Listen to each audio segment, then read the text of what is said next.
You're listening to the Deep Purple Podcast, a fan podcast about one of the most legendary bands of all time, Deep Purple. We take a look at the music, history, and people behind the band Deep Purple and beyond.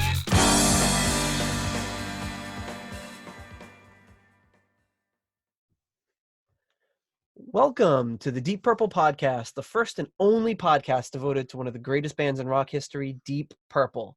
Today's episode is episode number 19, Before They Were Purple Part 4, Tommy Bolin.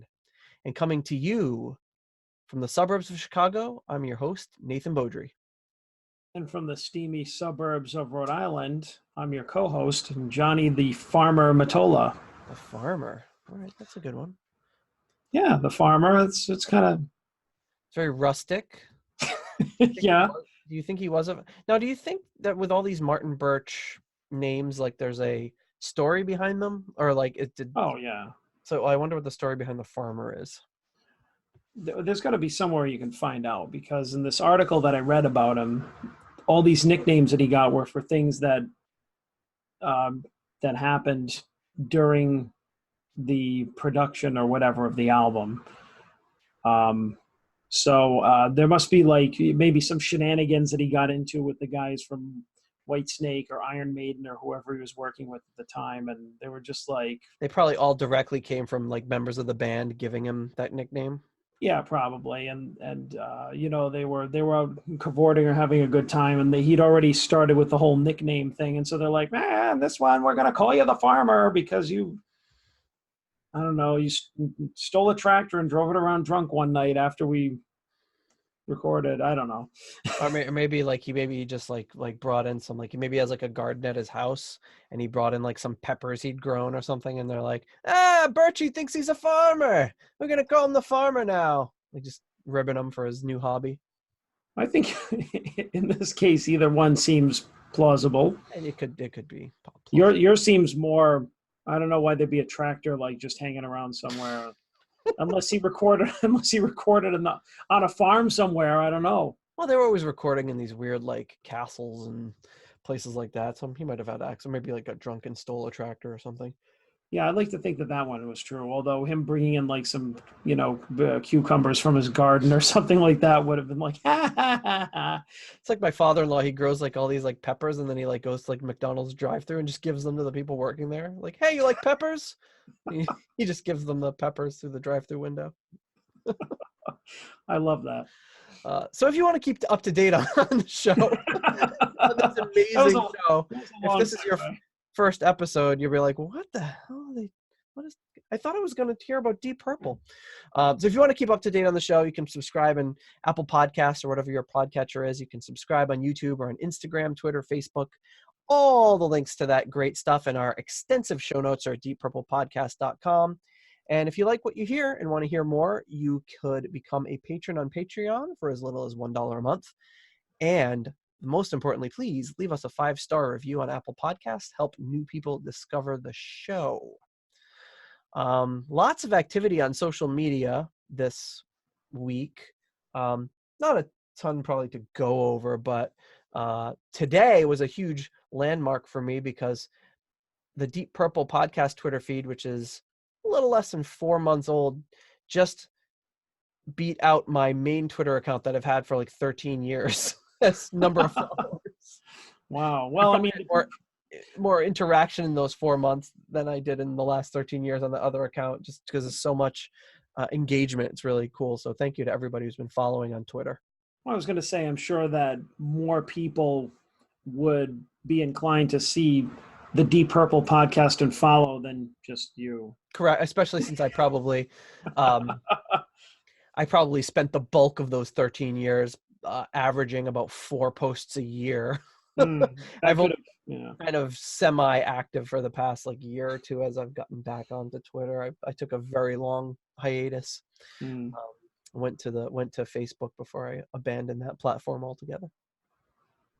Thanks to our patrons this week: Clay Wambacher at the $5 tier, Steve Seberg from alltheworldsastage.net $5 tier, and Peter Gardeau, your beer buddy, $3 tier. We appreciate the support. And today's episode, as you may have gathered from the title, is all about the final guitar player or second guitar player of this era, the beginning stages of Deep Purple, Tommy Bolin, who is only on the one Deep Purple album and sadly and tragically passed away at the age of 25, but not before creating an enormous amount of music and leaving behind an amazing legacy. So what do you remember your first, is Deep Purple your first exposure to Tommy Bolin? Oh yeah, definitely. I mean, I didn't hear, I had no idea who he was before Deep Purple. I mean, really, there was no way for me to, because like all the bands that he was in are, I mean, yeah, I guess it would make sense that I would have listened to some of them, but I mean, let's face it, some of them, how would I have even heard of them? True. Yeah. So he was very like, especially back then, like on the fringe, like the Tommy Bolin box set, the bands that he was in. It's just like, who the heck has even ever heard of him?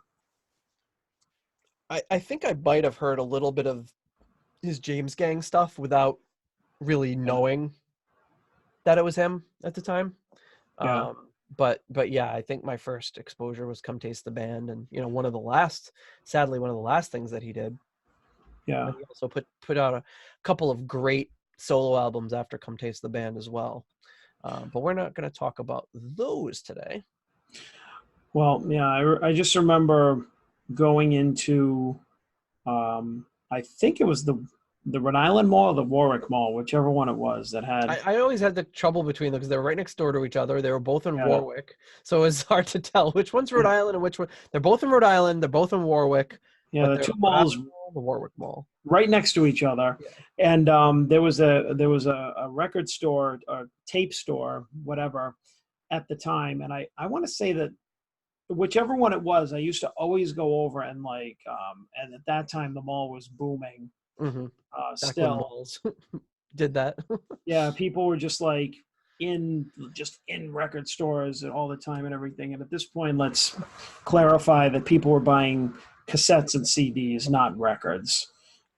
So it was like the CDs would be in those bins in the middle, and then the cassettes would be in the peripheral, like on the walls, like just kind of going around the perimeter of like the store. And so the cassettes would be in that big long like plastic, like sometimes I think this was before that. They just had them out loose. There was a time where they did, and CDs too, until they did that whole big plastic thing so you couldn't steal them. Because I'm sure that boxes, they had the long boxes on the CDs. Yeah, but I like to go in and look at the whenever I was at the mall, even if I wasn't buying, which was most of the time because I was a poor teenager. But I would go look so I could, look and see which ones I wanted to buy if I could buy. And I always like got the Come Taste the Band, like either cassette or CD. And it always mesmerized me because it was just so cool, because it was just like this big wine goblet or whatever with the 4 pictures on it. And, yeah, I was just, I was already into Deep Purple and I didn't know who these other guys were. I just knew it was this later Deep Purple album that I hadn't heard, and I really wanted it and I didn't know why. Probably because it looks so cool. I don't remember ever seeing it. I don't remember ever seeing it at the store. I don't know where. I mean, I must have eventually gotten it at a store, but yeah, I don't remember. It wasn't very. It didn't get a ton of respect ever. Well, it was just one of those oddball like ones sitting around. They'd have like, of course, they have like Machine Head in rock, like the Deepest Purple Greatest Hits album, and then like that one. They would just have the oddest selection of like cassettes or CDs. You know what I mean? They just have like a smattering of everybody's. It was just like that, I felt, with every band. They'd always have like a couple of the popular albums, like a couple of the really like out there ones, and then some shitty greatest hits, and that was it.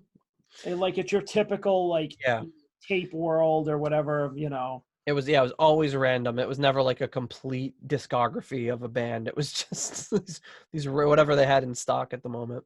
Yeah.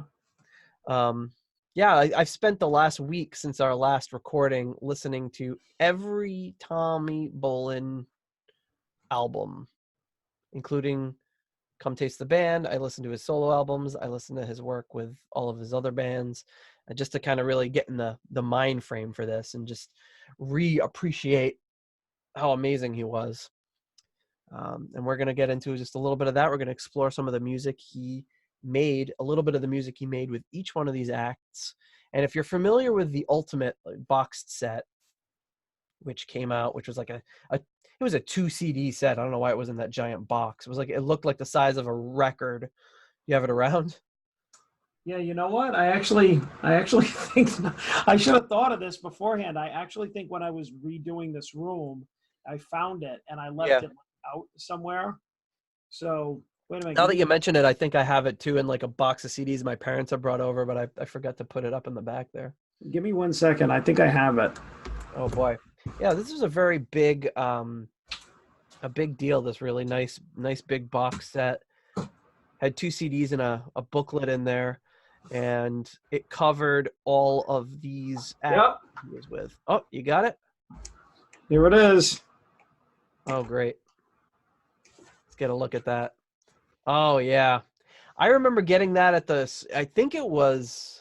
want to say it was a Strawberries at like Route 2. Oh, wait a minute. Oh, this is sweet. This is in such good condition. The booklet. The booklet. I'm an idiot. I should have even looked through my booklet for this, but I didn't even think about it. Wow. Well, I'm gonna put this up in the back. All right. Well, apparently this was honest to God, I don't know where I could have bought this or anything, but this is to show you how old it is. There's the 2 holes where the cassettes. Oh, you had the cassette one. That is in like perfect condition. Look at that. Yeah, like this is like not even like. Yeah. For our listeners, I am showing a pristine version of this box. Yeah, I mean that is like near mint condition right there. With missing cassettes. Well, I took really good care of my stuff. Like this book is brand new. Of course, my favorite picture of Tommy Bolin with the payphone, yeah, looking like you want to make a phone call. He looks all sassy. But this is this is really great. That's great. Wow, nice. I should have dug mine out. I didn't even think about it, but I'll have to dig it up before we do our next episode. So if you're familiar with that set, that was like one of the first real compilations celebrating his entire career that came out that I was aware of anyway. We had seen the Ultimate documentary and we got that, and came out in 1989. Oh wow, in 89 it came out. So it wasn't too old when we got it. We got it a few years after that. It was a two cassette retrospective. Mm-hmm. Ooh, two whole cassettes. Mine was 2 CDs, but yeah, the same idea. And so we're going to be covering a lot of this. I mean, all the kind of same ground the back covers, but we're going to take a different path through it. So if you're familiar with that one, you might hear things off of the same albums, but you'll hear different tracks as those. If you're familiar with this, we don't want to just play the Ultimate. We wanted to kind of get through a little taste. So we got 6 tracks to go through all the different acts apart from his solo albums, because those we're gonna cover later on at a different time and really give those the attention that they deserve. But right now we're just talking about the lead up to Deep Purple, and unfortunately 90% of his career behind him by the time he joined Deep Purple. He only did a couple more things after Deep Purple before passing away. So Tommy Bolin was born in Sioux City, Iowa, on August 1st, 1953. He started playing drums and then later keyboards before getting the guitar. His dad went to Sears and got him a guitar at Sears, purveyor of fine guitars. His father took him to see Elvis, and Tommy Bolin said once he saw Elvis, he said, one day I'm going to be on stage like that. He really kind of got the bug from watching Elvis. He was on a show called Kids Corner where he played Heartbreak Hotel, and was really made a splash with that. So he was really young, and he was playing in bands in high school, and his father got a school bus and painted it blue, and they called the band Patch of Blue, and he would drive them around because they had to be accompanied by adults because they weren't old enough, but they were playing in bars. So he'd drive them all around in the bus to all these different shows and stuff. When he was 13, he was in a band called the Misirlous, or the Miserlous. I don't know how to pronounce. Maybe the Misirlous, like the Dick Dale song. Oh, maybe. Is I it? don't know. Oh, maybe I'm not familiar with that song. So, the You know Misirlou. the Pulp Fiction theme, Oh, that's what that's called. Misirlou. Yeah. Oh, okay, that makes sense. So I always, maybe. I always just knew it as that surf song. Um, he was another kid from school. Brad Miller was in a band called Denny and the Triumphs. They recruited him to join, and then so he was in that band for a while as well. The rules at his school were that the hair had to be like above the collar, and they talk about this in the documentary. His mom is awesome. His mom and dad are like really supportive of him, and they were just basically like, nah, it's bullshit. The school's telling him he needs to cut his hair. He doesn't have to cut his hair, and we'll support Tommy and do what he wants to do. And like he ended up just like dropping out of school because he like cut his hair, and they said it wasn't good enough, and he was just like, the ultimate like, well, screw you, man. I'm leaving school. And the ultimate rebel just kind of leaves school and decides he's going to drop out and start pursuing music. And he moves to Denver, and he joins this band called American Standard, and then later there's a band called Crosstown Bus that Jeff Cook is in. And Jeff Cook tells the story of them with his band Crosstown Bus jamming and playing, and they hear this kind of tapping on the window, and they look back, and there's this little kid, 15 years old, Tommy Bolin, with a guitar saying, "Hey, I want to jam." And they're like, "Hey, beat it, kid, get out of here." But they eventually let him in. He plugs in, he plays like Purple Haze perfectly, and they fired their guitarist and just made him the guitarist of the band. And he played with them for a little while, and then eventually ends up kind of his first thing is being in this band called Ethereal Zephyr after this. And later on, of course, they changed their name just to Zephyr, and that's where a lot of the musical stuff with Tommy Bolin begins, is with the band Zephyr. And for Zephyr, I tried something a little different. Zephyr did 3 albums, and I have a video of them performing because I thought it maybe be a little more interesting, at least for the video feed. For the audio, it's going to be just kind of the same. But this is them live playing the St. James Infirmary on the Barry Richards show. And this must have been 1969, because that's when that first album came out. So here it is. It's kind of a cool video representation of what they looked like and sounded like at the time.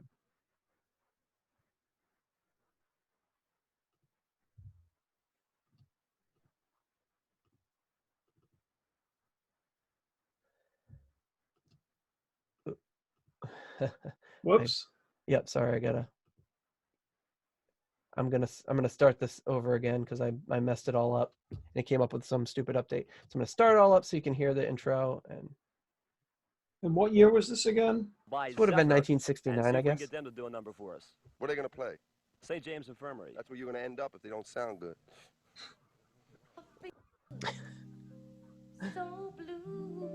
I saw somebody talking about this album the other day. It's like, I like the album with the toilet on it. They make an actual like representation of the album cover in real life, which is cool.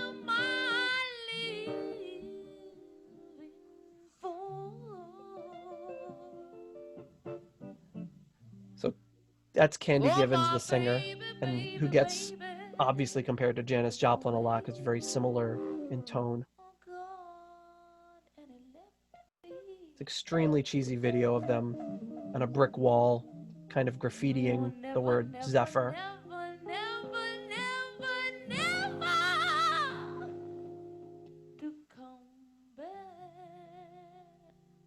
It's a very bluesy rendition of that song. So that's Candy Givens on vocals. David Givens on bass and backing vocals. That's her husband. On drums, Robbie Chamberlain. On piano, organ, flute, and I believe playing that clarinet there is John Ferris. Dead center there, Mr. Tommy Bolin on the Les Paul.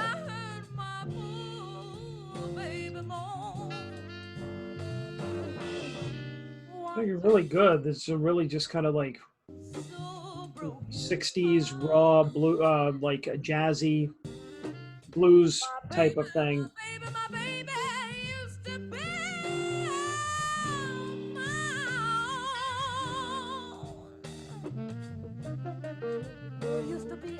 I mean, this is like 69, so you hear like a lot of kind of that hippy-dippy psychedelic crap that we've heard so many times on the show listening to older stuff, but they're really doing something, you know, a little different. Yeah, this is definitely different.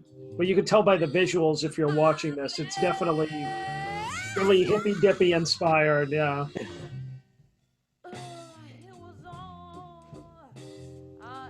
You can see Tommy's playing and hear his playing just very great blues playing and just there's really no player I can think of that's quite like him in style. Yeah, he's very unique. And that's even though he wasn't really well known outside of maybe Deep Purple fans. That's how once I got into music, I always knew the mark of a good guitar player is when you could just tell who's playing without knowing who's on it. Like, I mean, you could tell his playing, his tone, his style. You could tell Richie's playing and style, so on and so forth.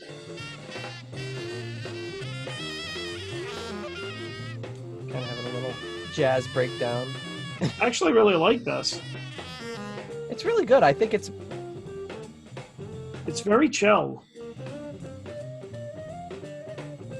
And this is where Tommy Bolin really shines. A great natural talent, this kind of jazzy style.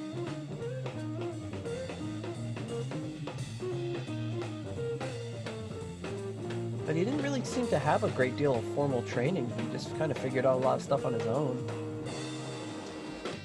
So sometimes some of the best guitarists have turned out that way.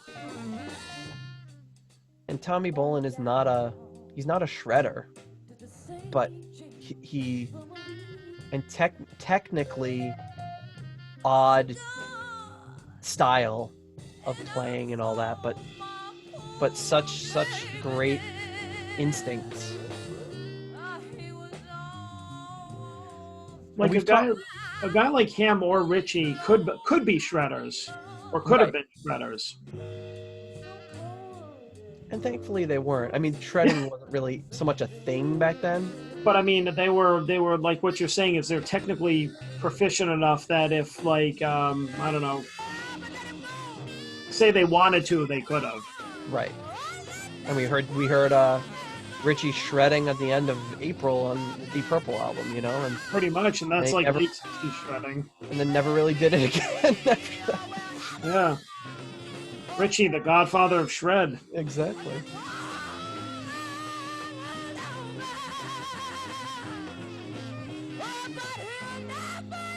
And this is just being like recorded like live on what looks like a public access radio show. Yeah. A great performance of this song, which is one of the first songs on their first album, maybe the second song on it. And honestly, I think this version to me is more interesting than the one on the album. That happens a lot with live songs. And the thing I find about Candy Givens is, you know, we talked a little earlier about the first Zephyr album. We were listening to it kind of at the same time. And by the end of the album, you've had your fill of Candy Givens. You know, like I love what she does. I love her style, but by the end of the album, you're like, your ears need a rest. And yeah, it's exhausting. I always and I mean I say that with a lot of respect for her and what she does.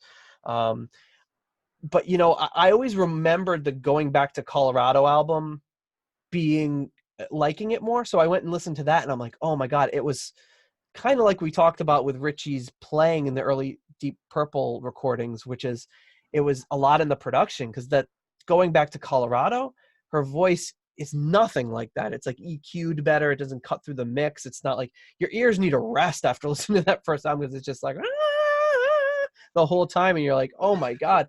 But the Going Back to Colorado, I think she changes up her singing a little bit more. She sings a little more breathy on some songs, and it's fantastic.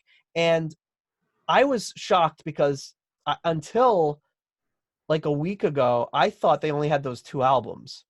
Yeah.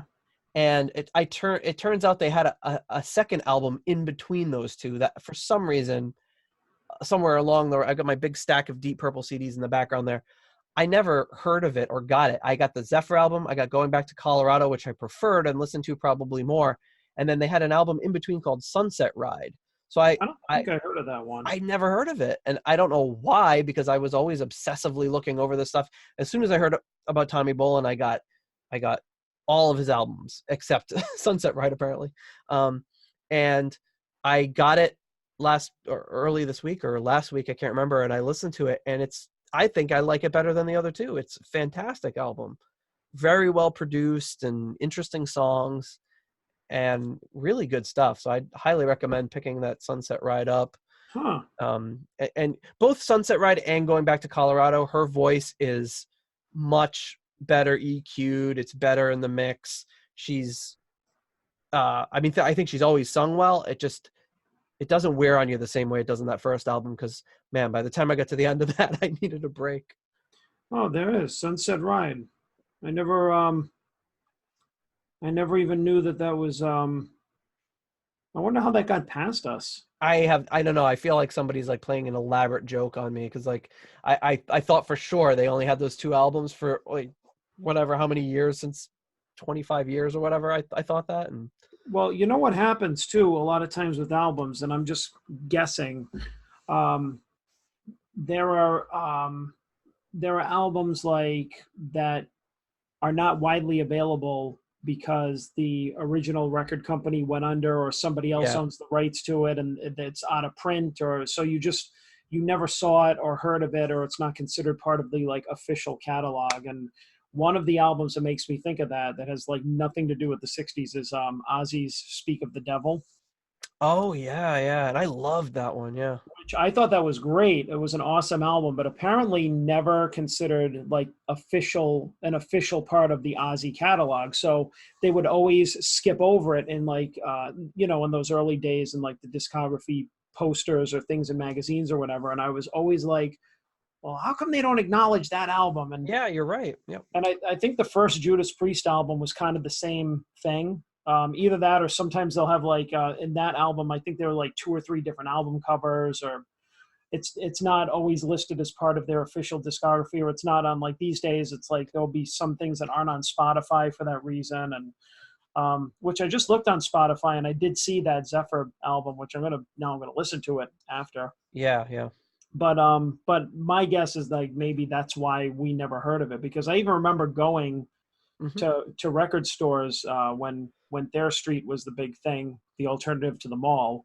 They had a ton of record stores, meaning like actual vinyl. So during that same time when I was getting older and didn't want the tape stores anymore and I was getting into records, found the 2 original Zephyr albums, which I'm surprised that they're like 10 feet away from me. I don't know why I didn't dig this stuff out. I don't have any of the Zephyr stuff on vinyl for some reason, but those are the only ones I ever heard about or knew about, and I have bought them. I have them, but it's like I never even knew that third one existed, or that one in the middle, like you said, like a sophomore album. Yeah. And it's definitely worth a listen if you want to get into Zephyr a little more. That's probably one of their more bluesy songs that we just played, and that particular version of it is even more over the top blues. But yeah, they did some really good stuff, bluesy stuff. Very, if you're into Janis Joplin and that style, then you're gonna love Zephyr. They're really great. So at the end of Going Back to Colorado, apparently Tommy was really annoyed with Candy and David, who were, I'm sure it was a weird dynamic, husband and wife in the band, and they wanted more creative control, and he was really pissed off about how they mixed Going Back to Colorado, so he quit the band in 1972, and he decided to form this band. So at this point, God, how old is this guy? 18 maybe? Well, no, it wouldn't be 18. He'd probably be like 20. Yeah, 20-ish. Yeah, 20. 19 or 20 or whatever. He decides, him and Bobby Burge in the band leave, and they form Energy. And Tommy at the time, was like, he vowed he will never be in a band with a female singer again. As if that was the problem. But so at first, Energy had no vocalist. It was just a very freeform, jazzy, rocky sort of band, and they were against anything commercial, typical, like, kind of teenage a-holes. Oh no, it's too commercial, we don't want to do, they don't want to have anything to be, and I'm not trying to demean what they were doing. I'm acknowledging that I also went through that phase, as we all did. He's making fun of all of us when we were teenagers. Exactly. If they had, sadly, if he had lived to see his 40s, he would have probably looked back at them and been like, oh, I was so insufferable, because that's what we all do. But they were a very talented band, but they were given this advice like, here's what you got to do to appeal to more people. You got to play more covers. You got to do shorter songs. You need vocals. And they're like, screw that. We don't want to do any of that. So they were instrumental for a while. Tommy Bolin was kind of like, I'm not only don't want a female singer, I don't want any singer. I just don't want to have a singer in my band, because singers are a problem. And, probably thought he had it all figured out. But eventually Jeff Cook joins the band on vocals, and they never released anything commercially, but in the wake of Tommy's death, they've released a lot of stuff. So this one is a song that they just kind of released a one-off album called Tommy Bolin Energy, but it's really the band Energy. And this song is called Limits.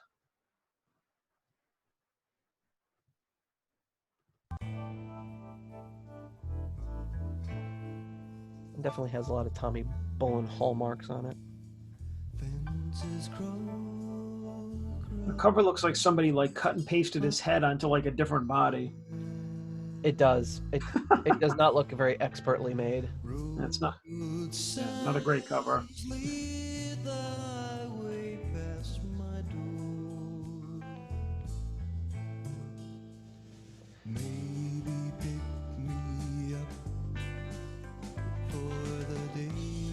So this band was Stanley Sheldon on bass, Bobby Burge on drums, Tom Stevenson on keyboards, and Jeff Cook on vocals.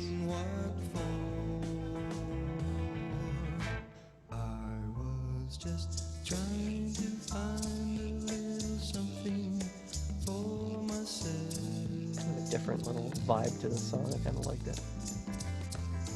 Finding the limits and wishing I could hide them on the shelf. I think that's Tommy on backing vocals.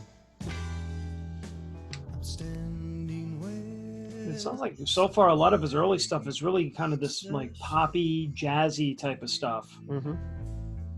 Like nothing, like almost makes you wonder how he found his way into Deep Purple, because this is like the exact opposite of what they were releasing. Yeah, and in a way, Deep Purple was kind of his first true straight rock band. I mean, obviously Deep Purple changed a lot by the time that he joined, but I wonder what his thought process was. And like, yeah, I'd fit in with these guys. Yeah, that's definitely Tommy Bolin backing vocals. I think it sounds like him.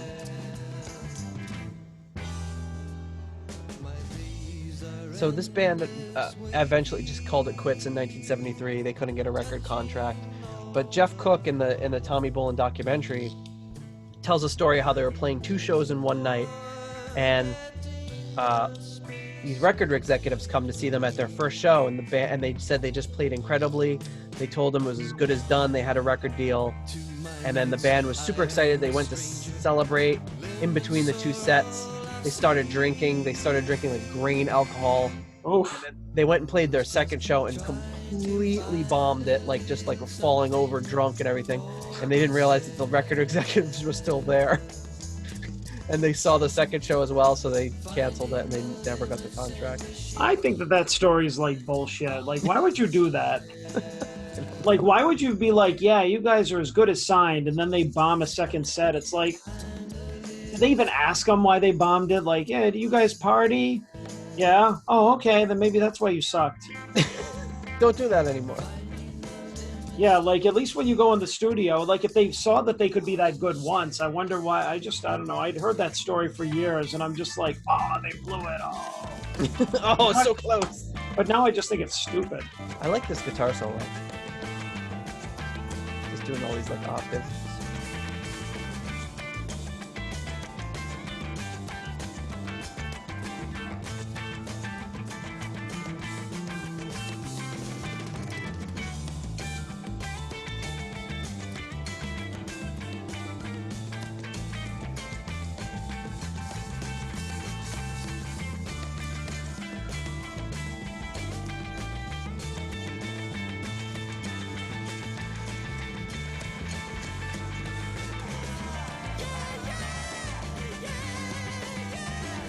A lot of passion in his playing, and Richie Blackmore's always talking about how he doesn't like shred guitar players and people who just play a million notes a minute because it doesn't sound like they're ever searching for a note. Yeah. Sometimes I just roll my eyes when Richie Blackmore starts talking about stuff like that, but I understand what he's saying, and the feeling I get similarly from Tommy Bolin that you get from Richie Blackmore is that, like, making it up as you go along and just trying new things and like not having it all like figured out. He's not just running up and down a scale. He's not trying to do some flashy sweep arpeggios. He's just saying, you know, he's just playing these like cool things. He's making a few mistakes here and there, but kind of like John Lord, you know, he makes a mistake, but when Tommy Bolin makes a mistake, he can turn it into something great. And it's cool to hear that, because as much as I technically appreciate a lot of really flashy shred guitar players and love watching their videos, at the end of the day, I don't necessarily want to sit and listen to somebody shred for an hour. Hearing somebody of Tommy Bolin's style or Richie Blackmore's style is much more interesting to me. I agreed. So whether or not you believe that story about Energy, for whatever reason, they were never signed. And I believe it. I just think that it's horseshit that those people thought that way. Oh yeah, I mean, yeah, I agree. Like you saw them play a great show, and then they obviously clearly got really drunk. Like, why would you care? Especially in 1972 or whatever. Like, people are doing a lot worse than getting drunk. But yeah, there you have it. That's one track from if you like what you heard. That's one song off of the album. There's lots of different kind of styles on that album, so it's an interesting thing to listen to if you're into Tommy Bolin. I don't know that I would necessarily give it a huge spin unless you really dug that song. So after this, Tommy was kind of just floating around, and Billy Cobham had caught wind of him. And Billy Cobham was this great jazz drummer, pretty established, and he wanted Tommy Bolin to play on his album. So Tommy Bolin, I think this was in New York. I think he flew him to New York and just did one session with him and said, here's the songs we have. And Tommy Bolin was a little nervous because he couldn't read sheet music. And these are all jazz players, so obviously they're all reading sheet music. But Billy Cobham just wrote out some charts and said, here's what we're going to play, this key, that key, whatever, and do your stuff. And the first track on that album will melt your face off with how incredible his guitar playing is. And that's the one that's on the Ultimate. But I'm going to play another one, which I actually know you love, because I think this is the first one you ever played me from this album. And this song is called, I believe this is both, depending on the CD or the album, it's a Snoopy's Search and the Red Baron. So it starts off with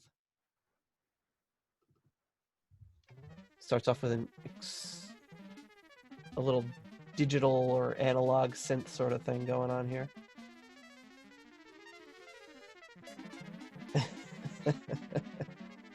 Sounds like playing games on my Intellivision. Yeah. So this part is clearly does not have this is a great album, and there's a great interplay between the keys and the guitar on this album. And sometimes you almost can't tell the difference between the two. This is a very weird interlude, a little very weird intro to the song, but it doesn't last very long. Yeah. So on keyboards, this was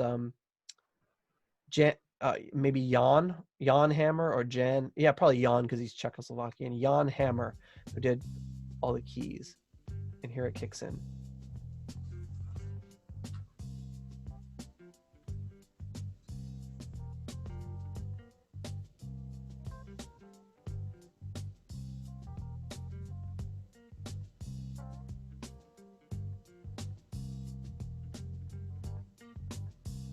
This song has a really great groove to it.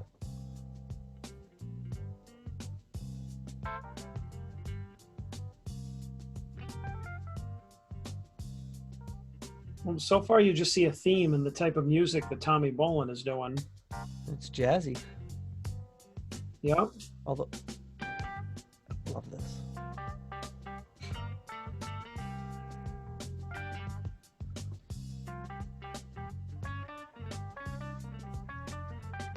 I love how they do that off-time thing. It's so crazy.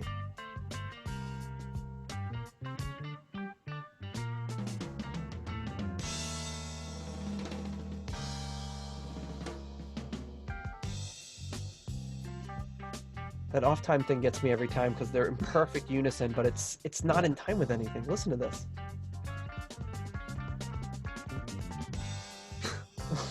It's like, how do they do that? It's crazy. They're good. Yeah, great players, and like I said, you know, they're probably used to working with people reading off of sheet music or whatever, and in comes Tommy Bolin, just does his thing on this whole album. Here he goes.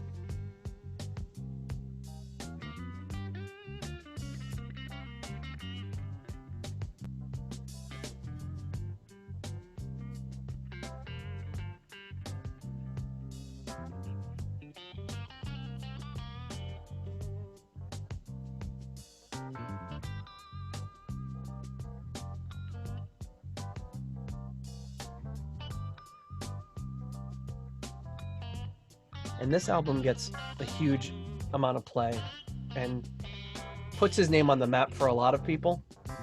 And this is how David Coverdale eventually will hear of Tommy Bolin. He gets a copy of this album and just listens to it obsessively.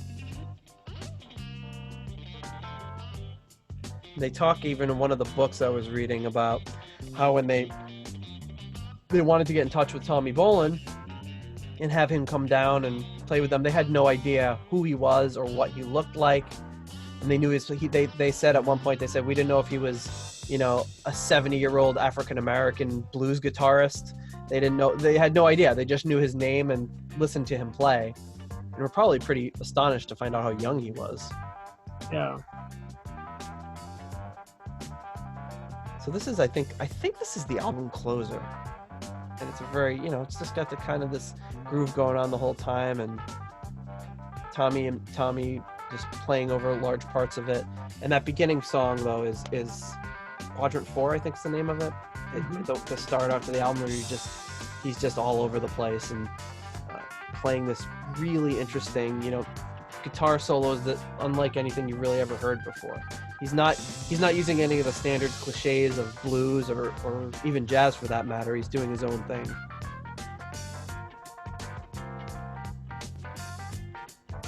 So he gets a lot of acclaim for this album. He gets a lot of attention, and unfortunately after this he kind of does this one session and it's over. He's done. He's kind of broke. So Joe Walsh decides he's leaving the James Gang at this point, and he calls Tommy Bolin and personally asks him to be his replacement in the James Gang. And then Jeff Cook, who is with him in Energy, decides to still do songwriting with him for the James Gang. So Tommy, I guess, was a little embarrassed about the James Gang. Like he felt like it was like too commercial or whatever. And they talk about that, and his ex-girlfriend talks about that, and Glenn Hughes' ex-wife as well talks about that in the Tommy Bolin documentary, about how he felt like embarrassed that he's in this, like, you know, mainstream band or whatever, although James Gang wasn't that huge or anything. But it was a solid gig, it was a solid paycheck, and that's the really that's the thing that was really important to him. So I'm going to play a song. He did 2 albums with James Gang, Bang and Miami. And this song is off of Miami, and it's called Wildfire.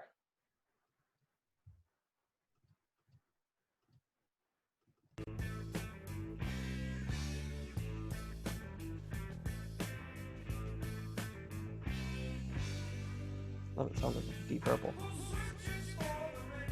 I was gonna say this sounds a little Man more on the Silver Mountain or something. Actually, doesn't it? true. Yes. Also sounds like God of Thunder. Oh yeah, it does. All right, so we've already picked 2 songs that have. This sounds like, but it's definitely different than the other stuff. Like he's definitely different style of music for him on this. Yeah. So in the book, Touched by Magic, which is like interviews basically with all people who've worked with and known Tommy Bolin. Tommy Bolin himself says about this band, they were tight among themselves, but it was like I was on one side of the river and they were on the other. For instance, I'd be doing a guitar solo, be getting really into it, and they would almost at points look bored, you know? They were straight-laced rock players, whereas I wanted to go out and explore other places.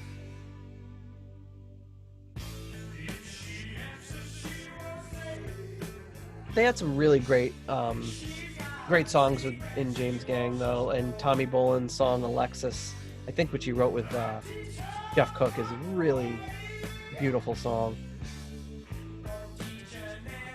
So this is Dale Peters on bass and backing vocals, Jim Fox on drums, and Roy Kenner on lead vocals and percussion. And I don't think that anything commercial or any hits or anything came off these 2 albums, right? I mean, these were kind of the James Gang, like, kind of in-between albums that nobody really talks about. I mean, yeah, mainstream-wise, does anybody even know anything other than Funk 49 by the James Gang? Are there any other big hits they had? I wouldn't call that a big hit. I just think it's probably their most well-known song. Yeah, not that I can think of.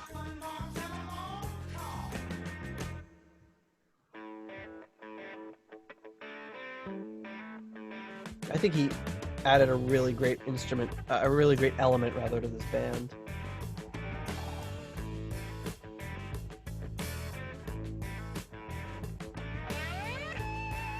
Classic slide solo by Tommy Bolin.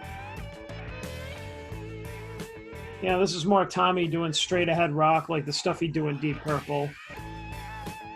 Yeah, he does a lot of slide solos and Come Taste the Band. I wonder if he ever used a screwdriver. Ha!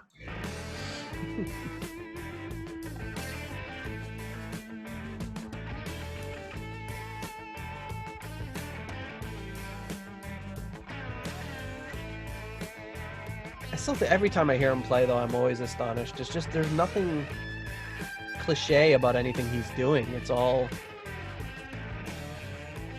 like he's playing by ear, or he's just figuring things out, or going for these interesting patterns. He's not just doing like, if I pick up a guitar, like the first thing I do is just play like a classic blues sort of pentatonic thing, just as a default, like before I do anything, just like get that out of the way.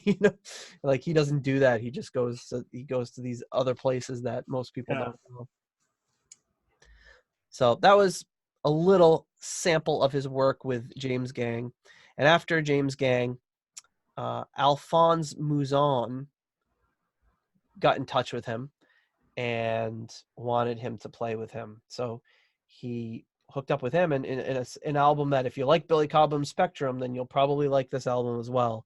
Very interesting sort of jazz fusion album, and I'm sure he heard of him through his work with Billy Cobham. Mm-hmm. And this song rather, is called Snowbound.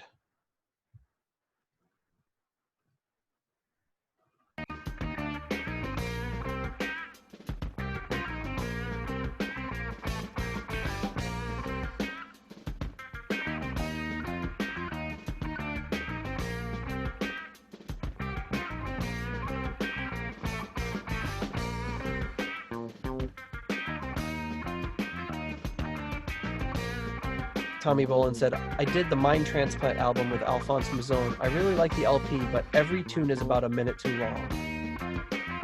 The song's only 3 minutes long, so I don't know how much short he wanted it to be.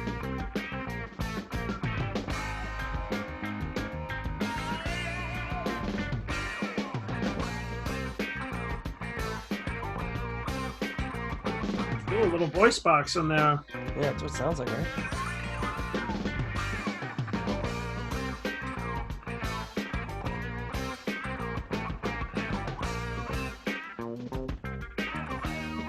So Muzan said of Tommy was a pure genius at what he did. No one played guitar like Tommy.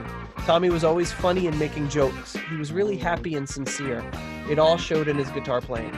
He didn't read music, but it didn't matter because he had a special gift that allowed him to memorize melodies and chord changes immediately. He would add harmonies to the melodies because Tommy had great ears.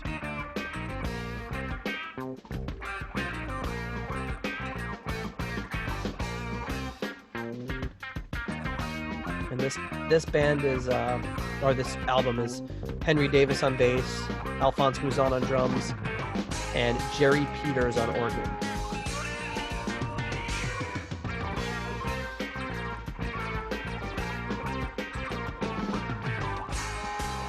So here we are, like almost, only a minute left in the song. And it's still just kind of rocking out on this. I love how it's just rocking out on this groove, but it's not like nobody's doing any showboaty sort of stuff, Yeah, it's pretty repetitive. But they're keeping it interesting by adding in all these other elements. And, yeah. But they're not just soloing over it. It's a great groove. You got a groove this good, you just go with it.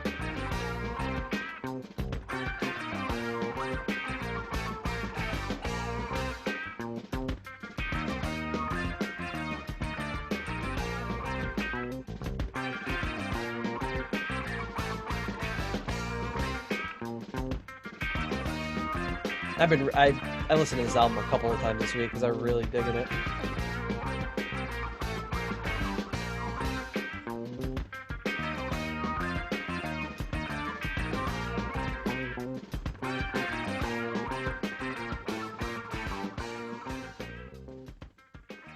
And I've only listened to a few other things by Alphonse Mouzon and Billy Cobham, but I always think like I should get everything that both of those guys ever did and listen to it. Yeah, I mean, yeah, I've done that sometimes with bands like that where it's like, oh, this album is so cool, it has such and such on it, and then I get the other ones and I'm like, this sucks. Yes. That is the risk that you run of. Yeah, I did that back in the CD days a lot, where I just like, without like, I'd hear one album, it'd be great, then I'd like, I'm gonna go get all the other 5 albums, and I'm like, crap, these aren't as good. Yeah, now it's rather than getting one at a time, I just go overboard, Oh God. Well, with streaming now, there's no risk, so it's like, I'd be like, hey, this sounds cool, and then I'm like, bleh, and then I just get to walk away. So after that, he did this album with the band Moxie, which he wasn't really in the band. Earl Johnson was the guitar player, and he was supposed to do all the guitar on the album, but he got in a huge fight with the producer, and the producer kicked him out of the studio.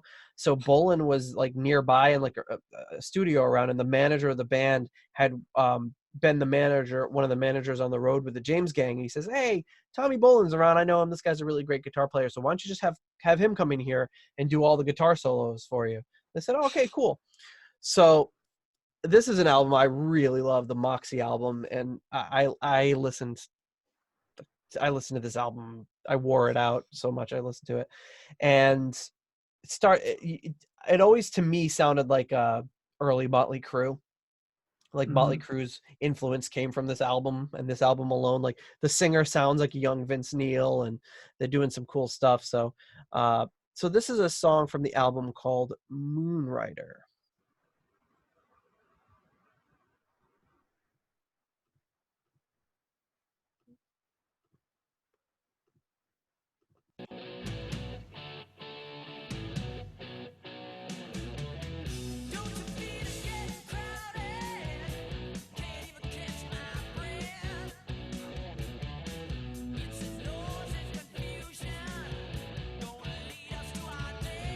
Hear the Vince Neil thing? Oh yeah, 100%.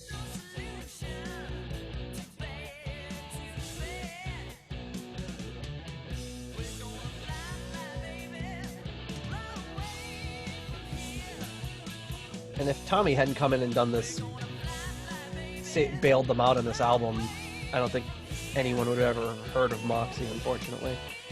But some great songs, you know. Here's Tommy playing here. Oh, for a second. Terry Jurek on bass, Bill Wade on drums, Earl Johnson on some of the guitars, Buddy Kane on rhythm guitar, and Buzz Sherman is the vocalist. Buzz.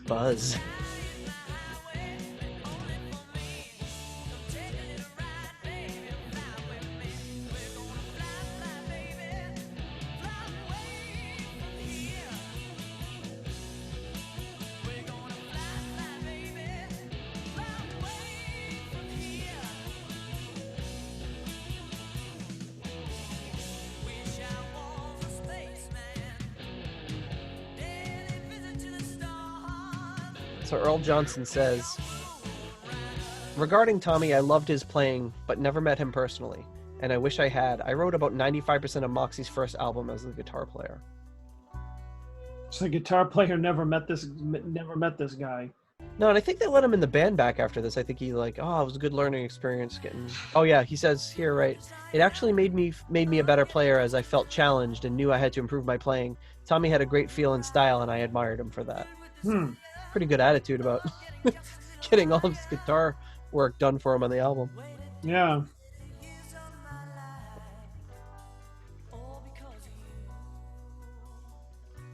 But Tommy was just this ultimate utility guy that was just around, and people could take him for an album or a song or for their band or whatever, and he just would deliver every time.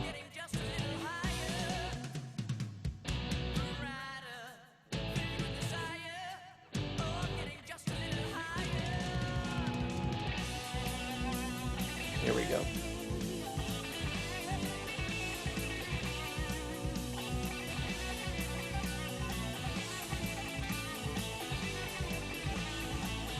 Listen to that phrasing. It's just not stuff you hear.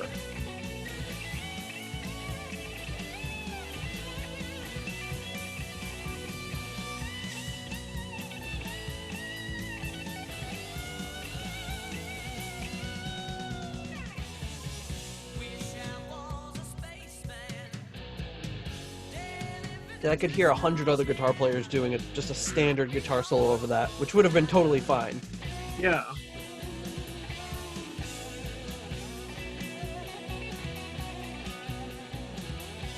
I think the thing I like about it is my ear is always expecting him to go to more of a traditional route, and it never does.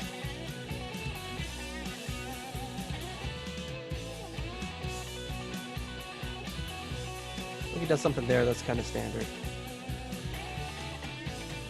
Then he does something like rhythmically or melodically that you're not expecting. You could just tell that it's him. Yeah. Like, you could have put this on and not told me who it was, and I would have told you exactly that it was Tommy Bolin once the solo started.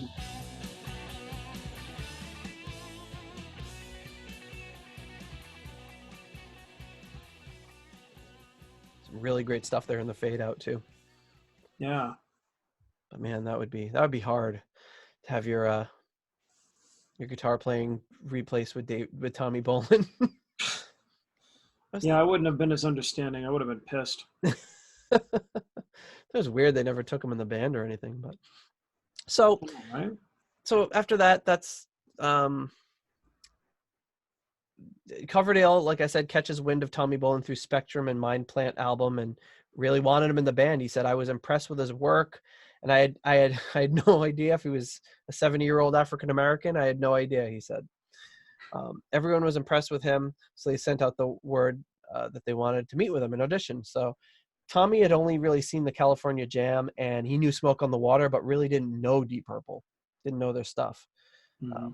His approach was like different from Blackmore's, more laid back. He didn't need as much musical control. But interestingly enough, you'll see with Come Taste the Band, he's given almost total control over that album. It's like almost the Tommy Bolin album with the Deep Purple band backing him up with the amount of songwriting and everything he does for it. It's incredible.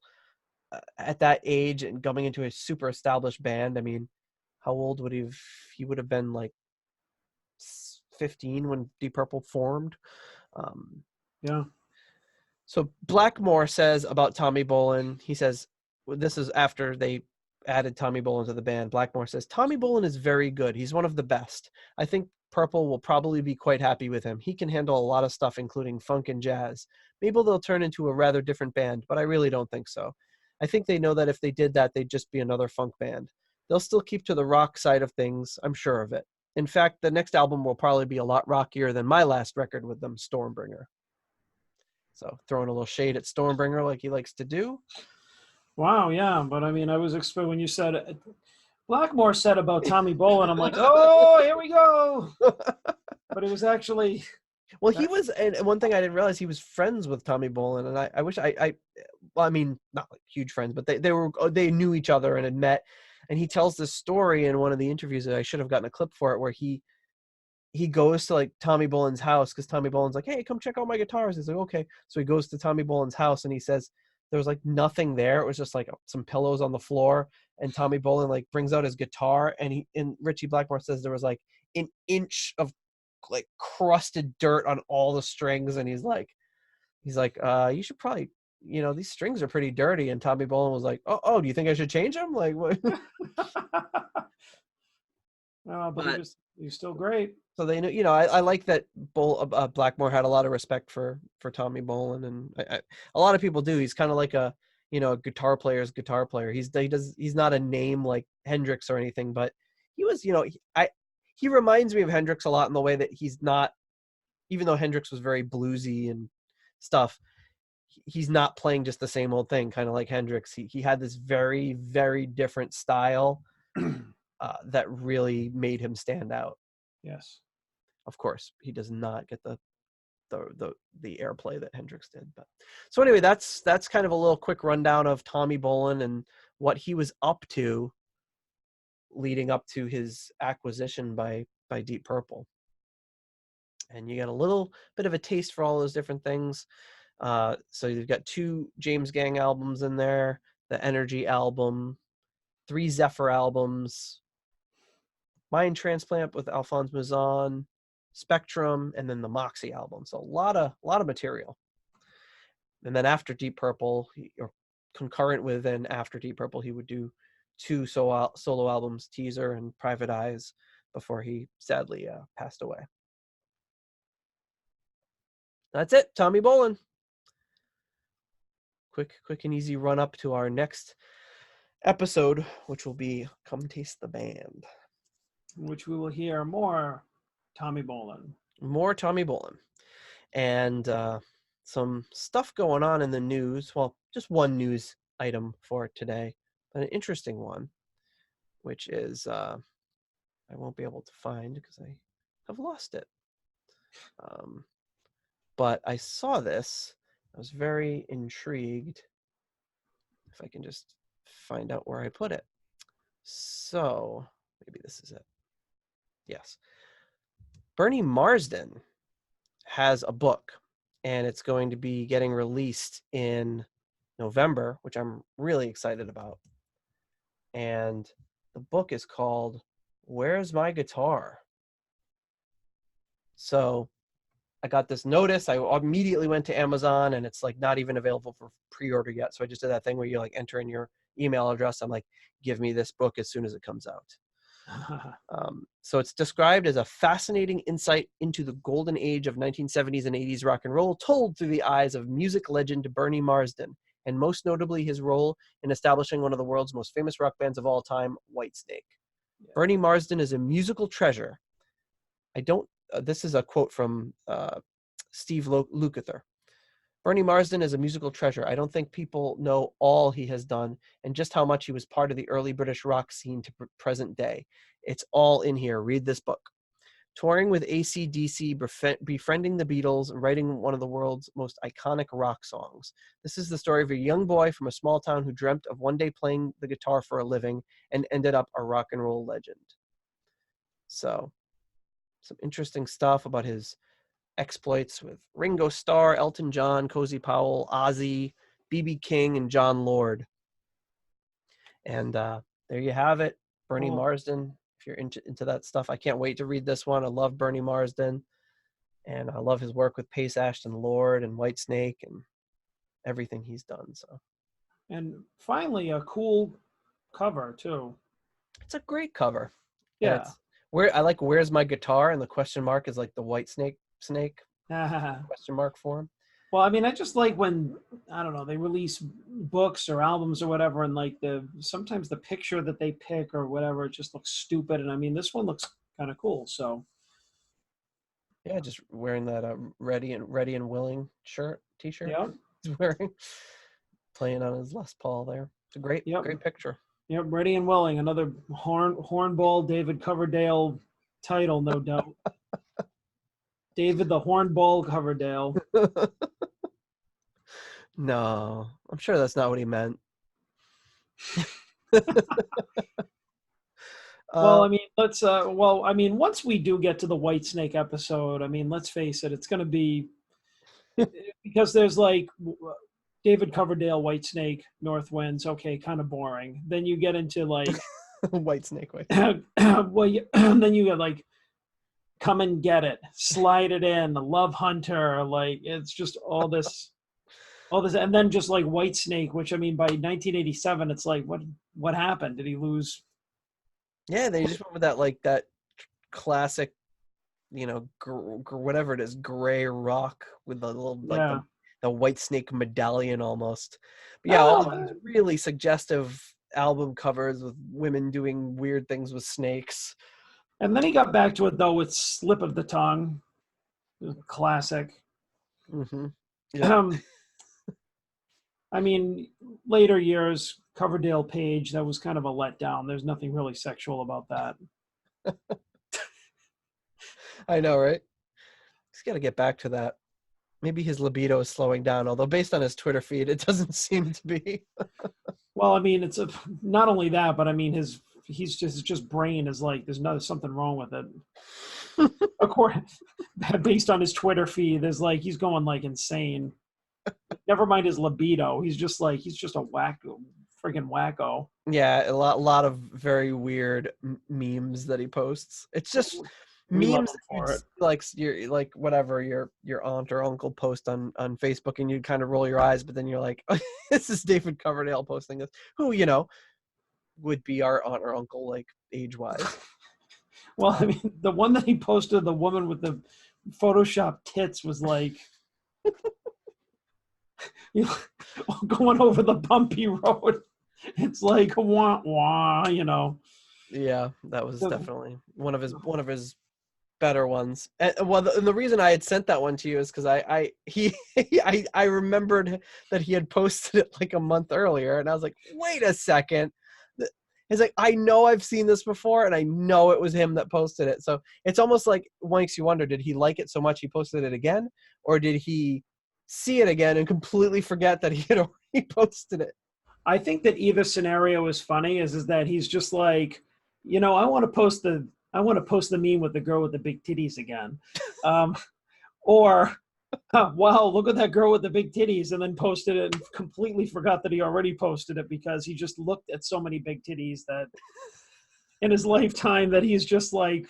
I think I might have to put the explicit warning on this episode. He's titty blind. Oh, it's titty. There's nothing wrong with. Nothing wrong with. I don't know how many times you can say titties on an episode without it being deemed child friendly. Well, I mean, at this point, any children that want to listen to a freaking podcast about Deep Purple, but. Well, I mean, I guess at this point, then titty. So, NC-17. There we go. I don't know if it's NC-17. It's. I mean, it's Rated not R. something that people are going to play at church, I guess. I always just like to think of like when I heard John Lord's organ, mm-hmm. like when I was younger, I was always like, I'd never really heard an organ outside of church, mm-hmm. But at least played in rock music. And whenever I would hear like a crazy ass solo, like like Flight of the Rat, I'd always be like, I would die sometimes just imagining like the old lady church organist trying to play that. And just be like, could you imagine like old like Everland just like covering this shit like in church. Like My organist at church was named Dorothy. I can't imagine. I can't imagine Dorothy like chipping the organ back and like letting the tubes rattle. the priest would be up there with the holding his chalice in horror. Like, disturbing the priest. oh, just the weirdest stuff you think about when you're a teenager.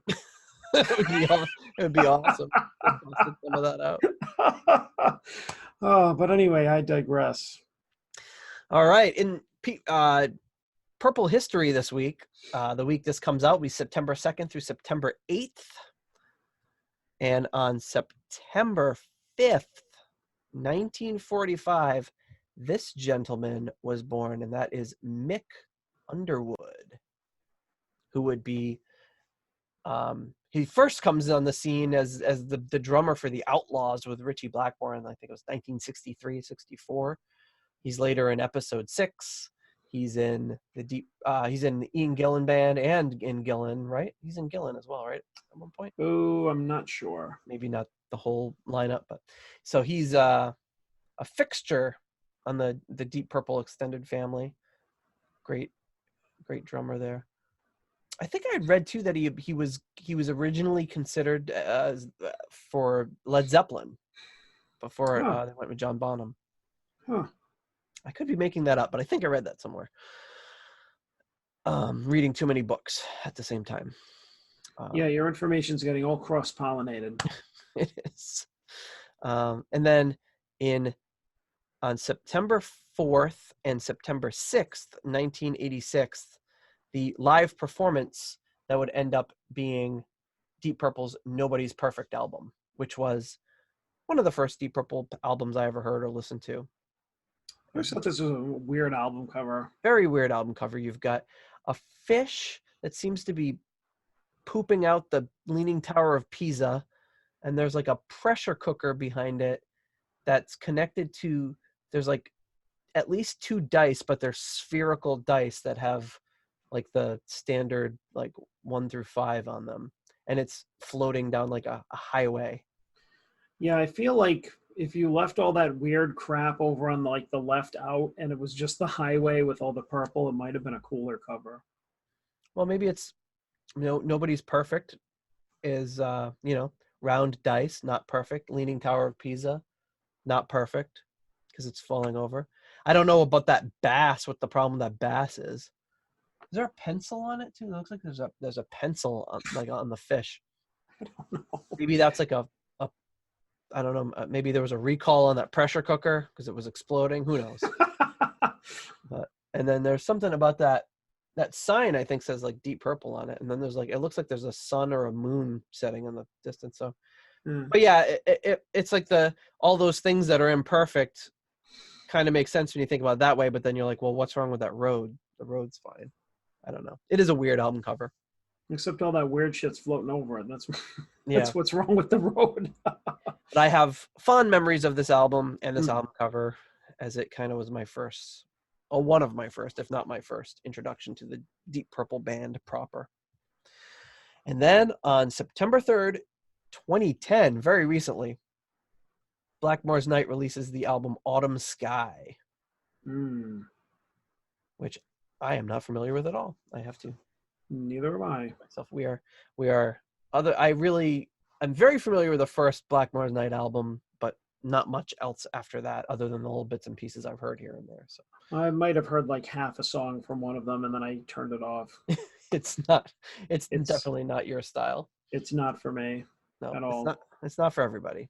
And the Twitter is filled with people saying like, "What's he doing with all this?" But he's happy. He's making the music he wants to make. So we're happy for Ritchie. And that's it. That's Tommy Bolin. That's the lead up to the final.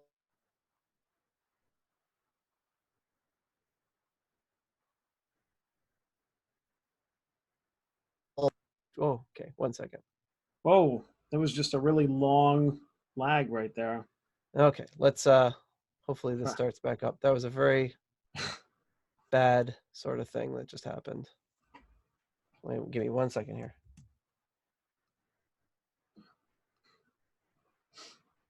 All right. I think we're back. There was a weird little glitch. Happened at a good time, but I don't know what that was. It was a very long, high-pitched beeping noise. But we're back now. Okay. So, okay. We're back. Did that happen again? It doesn't want us to end. Okay. Don't end. Okay. Well, that's it. That's Tommy Bolin.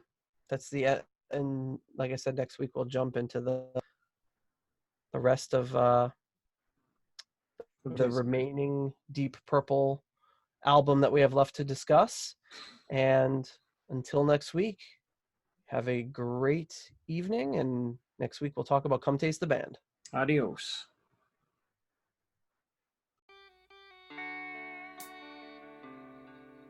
Thank you for listening to the Deep Purple podcast. If you like what you hear and would like more episodes in the future, please donate on Patreon to support the show. You can also give us a rating on iTunes to help new people discover the show. You can follow us on YouTube, Instagram, Twitter, and Facebook for show updates. See deeppurplepodcast.com for more details. Thank you for listening.